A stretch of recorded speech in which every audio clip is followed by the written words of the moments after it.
Planning on doing some early voting? Well, you may want to give yourself some extra time. I'm Trisha Hart. Coming up, we'll tell you why Hamilton County officials say they expect those lines to grow as the election draws near. Delta wants to help you save money and be comfortable when you saddle up for a long flight. The new feature helping you sit in the lap of luxury without the high cost. It's a celebration more than a century in the making in the Windy City. What fans can expect for today's Cubs Championship Parade. Fox 59 Morning News at 5 starts right now. Breaking news we've been following this morning. An early morning police chase ends in a dangerous crash on the east side. This ended near 36th and Sherman Avenue. Investigators say the chase started just after 3 this morning near 16th and Sherman. That's when an officer stopped a car with 3 people inside. When the officer asked them for identification, she realized they were giving her fake information. She went back to her police car, came back, and that's when the driver took off. The car in the chase T-boned another vehicle, but no one was hurt. The driver and passengers in the suspect's vehicle all went to the hospital. We've learned they're wanted for dealing and possessing cocaine along with other charges.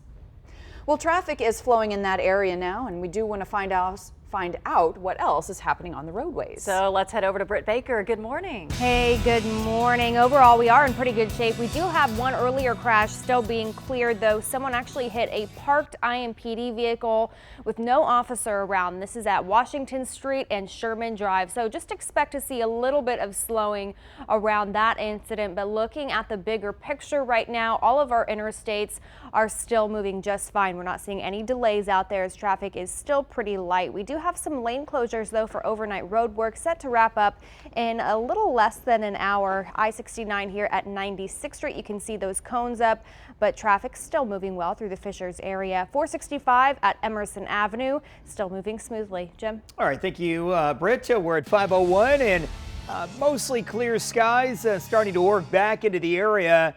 Temperatures are going to be on the cooler side as you venture out this morning, so grab that coat. Kids will definitely need it at the bus stop. We are off to a dry start, though.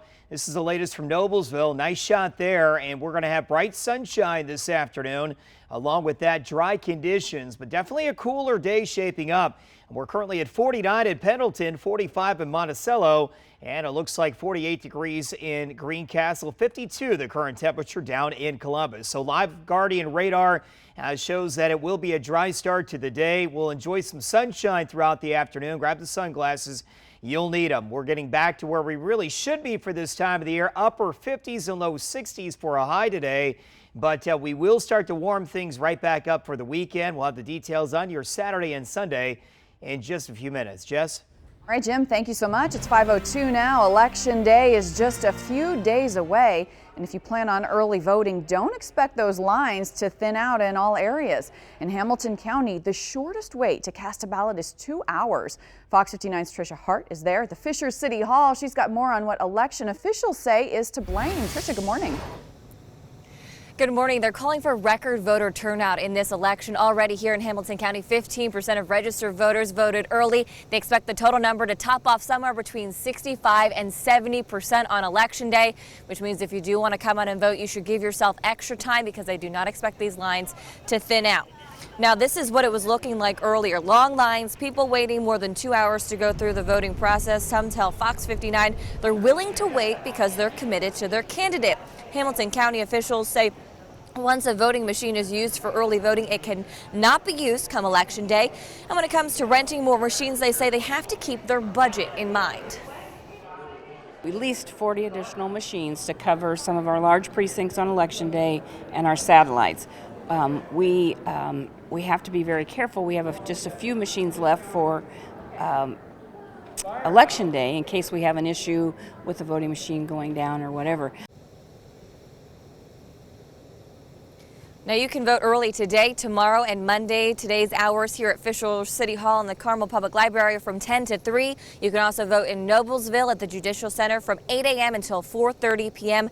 For tomorrow and Monday's hours, just head over to our website, fox59cbs4.com. There we'll have more information on votings, not just for Hamilton County, for other counties as well. Now they are expecting Noblesville actually has 16 voting machines. There is where they're seeing the shortest lines for early voting. They do expect Election Day to be extremely extremely busy. They say get there as early as possible to make the process go smoothly. Live in Fishers, Trisha Hart, Fox 59 News.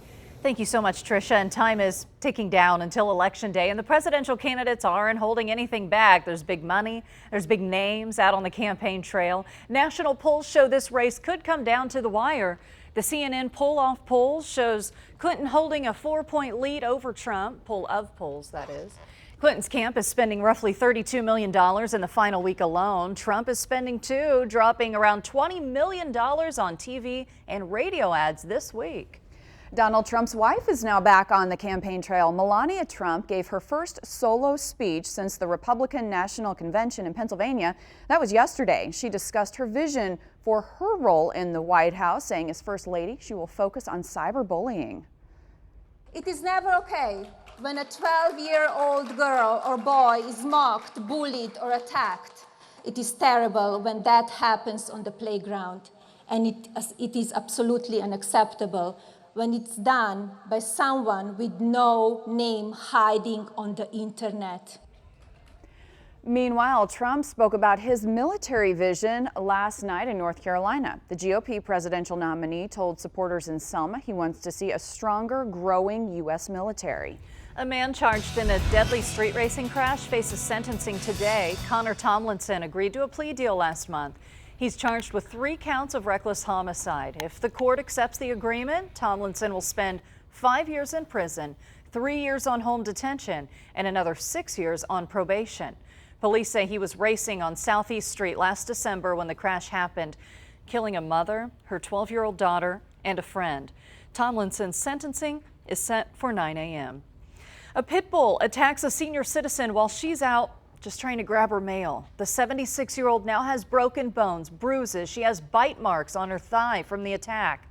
This is at least the second violent pit bull attack in Carroll County since last fall. So starting next year, the county plans to have an animal care and control unit. It's the first time they'll have one since 2008. You shouldn't have to live in fear. I mean, I should be able to go out into my yard if I want to. The dog owner was issued a citation.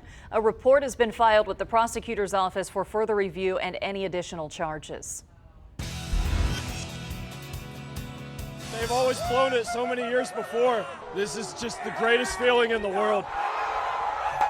Well, it's still unbelievable for many Cubs fans. Even 24 hours later, the Cubs are the World Series champions, and the city is getting set to celebrate with a big parade and a rally. Chicago planned to hold the parade on Monday, but the Cubs asked to move it to today. We're going to have a parade in Chicago that will stand the test of times. Will be a parade that 108 years have waited for. Just stand somewhere in the middle of the city and you'll see it, okay? So it's be a huge 108 years, man. So it's gonna be huge down there. Huge, man. We will stream the festivities live at fox59.com. The official parade gets underway at 11 o'clock Central Time, but the team will leave Wrigley an hour earlier. Then the rally for the team is scheduled to start at noon Central Time. That's in Grant Park. Again, you can watch it all by heading to our website, fox59.com, or maybe you want to drive up. Yeah, you can still have time to do that. All right, it's 5:08 now. An officer saves a woman's life on the side of the road. It's all caught on camera. The dramatic video of this life-saving rescue and how that woman is doing today. And Penn State gets slapped with a major fine over the Sandusky child abuse scandal. What the university now has to pay for not following protocol on reporting his crimes. She spent a lot of her time in the darkness, and that is horrifying. All just that part. A missing woman found alive after disappearing months ago. The disturbing details about where authorities found her. And take a look at the bus stop forecast this Friday morning. If you're just waking up, kids getting up about an hour from now. Sunrise at 8:18. It will be a cooler start to the day. Some spots will be down in the lower 40s. We'll talk more about sunshine for today and a warming trend in the 7-day.